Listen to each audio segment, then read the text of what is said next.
Hey everybody, we're back with another RB10 video. Today we're going to be covering brake adjustment, a little hack that you can do with the stock transmitter that comes with the RTR kit.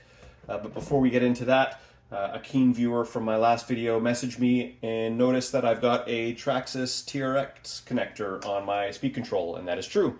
You'll also see I have a couple of Traxxas chargers on the desk.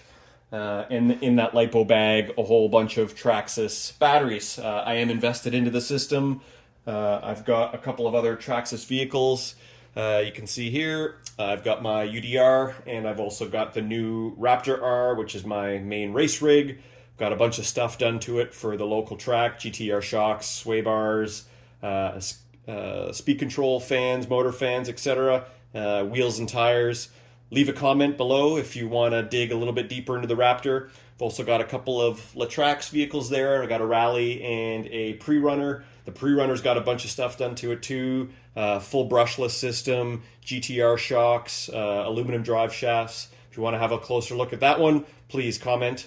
And I've also got my gem, my 1991 Losi Junior 2 that I owned when I was 13 or 14 years old. That was my first RC car. I dug it out of my parents' basement about a year ago, full of dust, all the stock 90s electronics, Novak speed control, all that stuff.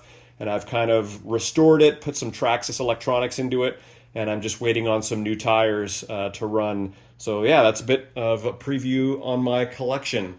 So back to the RB10. Out of the box, I noticed that the braking sensitivity was very, very strong. And especially on high grip surfaces like asphalt or concrete, I found that just touching the brake on the transmitter caused the vehicle to swap ends. It's not so bad on a dirt surface at our local track because the grip is a bit lower, but on a high grip surface like concrete or asphalt, with the weight transfer accentuated, so the weight transfers forward, lots of grip in the front tires. I found that the model would just swap ends very, very easily. So I found it very difficult to brake on high grip surfaces. So did a little bit of research and I found that there's a way to manipulate the throttle dual rate setting on the stock transmitter. And what I'm going to show you is through a little bit of a manipulation on the speed control calibration, we can change this dual rate setting on the transmitter into a brake strength or a brake gain dial as opposed to dual rate. And for those who don't know what the dual rate setting does on this transmitter in particular, what it does is from the factory, it's set at level 10. So that means when the dial is set full, you've got full throttle and full brake. And by reducing the setting on the dual rate on the transmitter, you then lessen the throttle, but you also lessen the brake. So while turning down the dial alleviates my concern with, the sensitive braking, it also comes at the expense of, well, I no longer have full throttle. So that's not obviously what I want.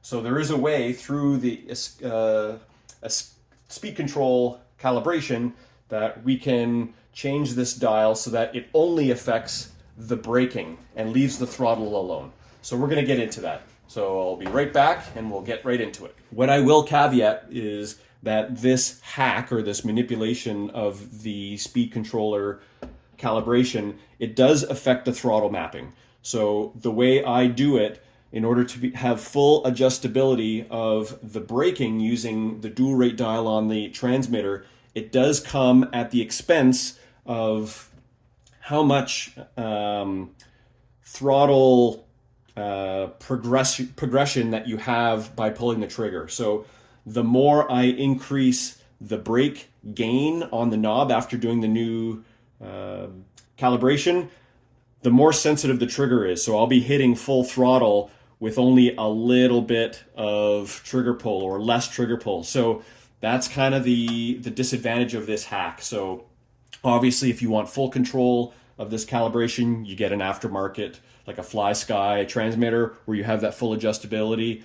Unfortunately, we're limited by the functionality of this stock transmitter. So yes, while I gain some control with the amount of braking, it comes at the expense of how sensitive the throttle is. So just note that that is a disadvantage of this whole thing. So quickly, we're going to recalibrate the system, and I'm going to show you the manipulation on how to create the brake adjustment. So as per the instructions, we've got the throttle trim set to neutral, and we've got the dual rate set to maximum. I'm going to turn on the transmitter, and then I'm going to hold the set button, which is on this little switch here.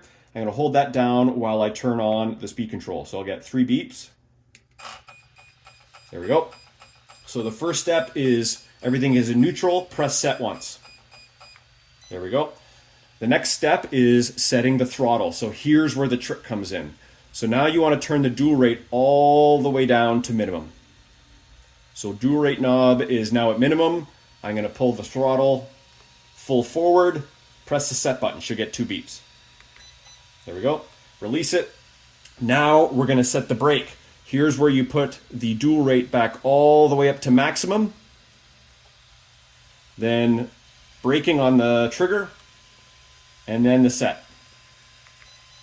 1, 2, 3 beeps.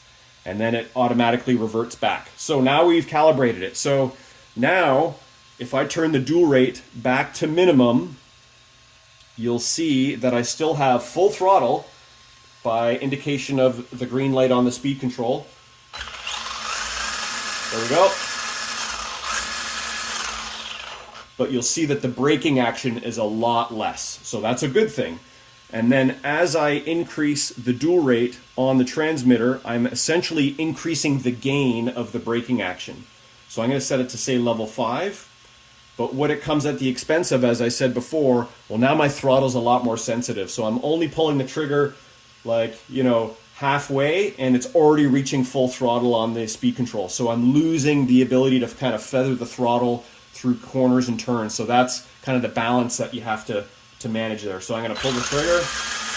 There's full throttle. So I haven't hit the trigger all the way. I still have quite a bit of movement in the trigger while at full throttle, but my braking action's a lot stronger.